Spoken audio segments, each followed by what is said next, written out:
Hi, I'm with the student team from Idaho State University.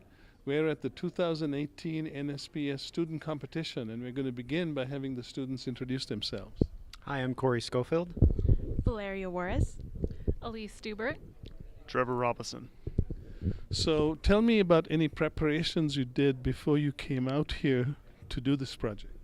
So as a team, we set a couple weekends aside to meet together and train ourselves on different equipment like theodolites and total stations, make sure that we knew what we were doing. And then we also just had some game nights to make sure that we knew each other, we knew how to communicate with each other as well. So you worked on some team building. So he mentioned total stations and theodolites. How about steel tapes? We did run through it once as a group, and it was inside the building, and so it wasn't the most ideal conditions for what we ended up working on, but we did practice with them.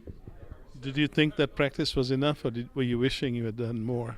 I wish we had done more, because it was a quick 30-minute session in between classes and called it good.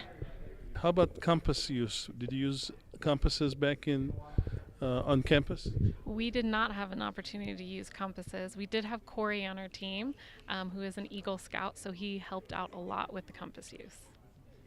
So, Mr. Eagle Scout, tell me what you experienced with compasses. Well, Corey is the Eagle Scout. My experience with compasses, I had some experience up in North Idaho, but what I figured out was there's a big difference between different types of compasses, and each one's different, and each one takes somebody that knows how to do it. So what kind of compass did you use, and did you use this in a surveying job? I used a Bruton compass that had a sight going through it, and we used it to gather bearings for bearing trees in North Idaho, but it was very different than the compass that we had. So tell me about your compass use. So during the summers growing up throughout high school, I worked at a Boy Scout camp, and I had the opportunity to teach orienteering as a merit badge. We didn't do any type of surveying work with it, but we did a lot of teaching the boys how to adjust for magnetic declination and how to navigate using the compass. So that's kind of was my background, which helped in understanding how to adjust the declination for the survey. So Elise, can you tell me a little bit, walk me through the process once you got to the middle point there? What did you do first?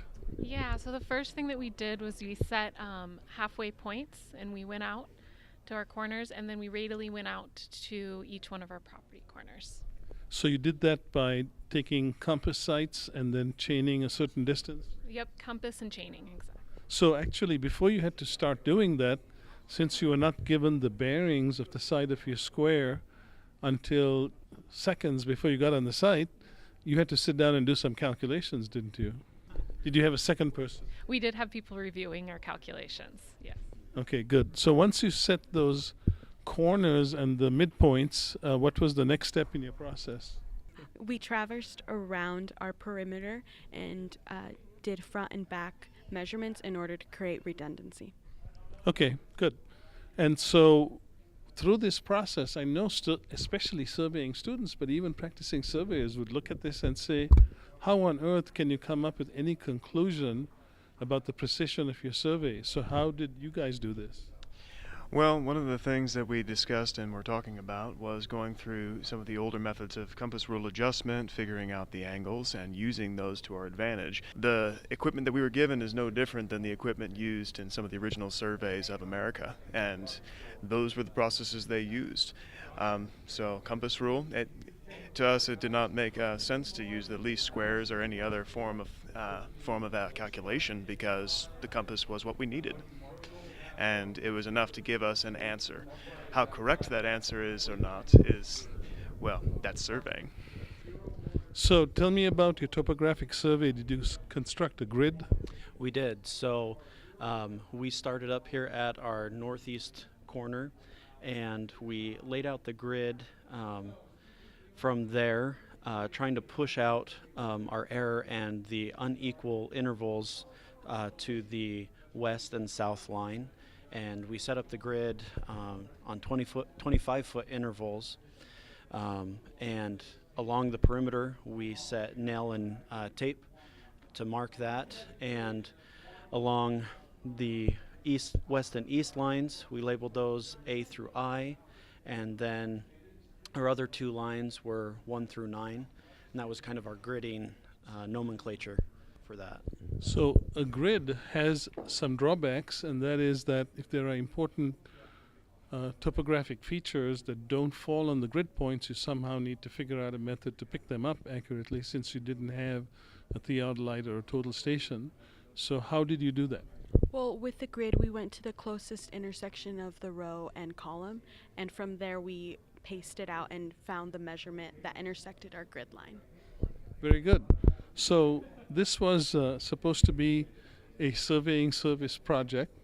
So do you think doing this kind of a project taught you something? And what is that? Or talk about some of the challenges or interesting things about that.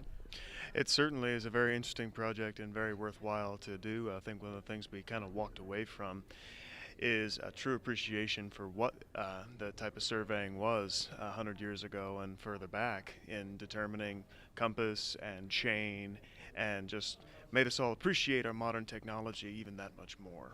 So, and certainly there are more than enough applications for using just these amount of equipment in third world countries or even in disaster zones, and many different ways, but certainly gives us a much greater appreciation. Yes, I think so. It was really great to have an experience where we didn't know what we were getting ourselves into.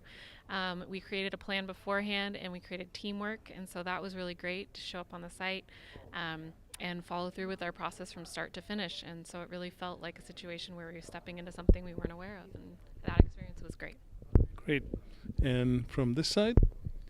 Well, in terms of stress, I found that placing ourselves in a situation where we had no idea what the terrain would be like, being able to just work on our feet from the get-go is a really valuable skill. And then I think something that I took away from this was learning how to be flexible. Yeah, we had our plan coming into it, and yes, we were told that certain equipment would be provided, and we kind of had that expectation going into it. But then when we got here, that wasn't the case.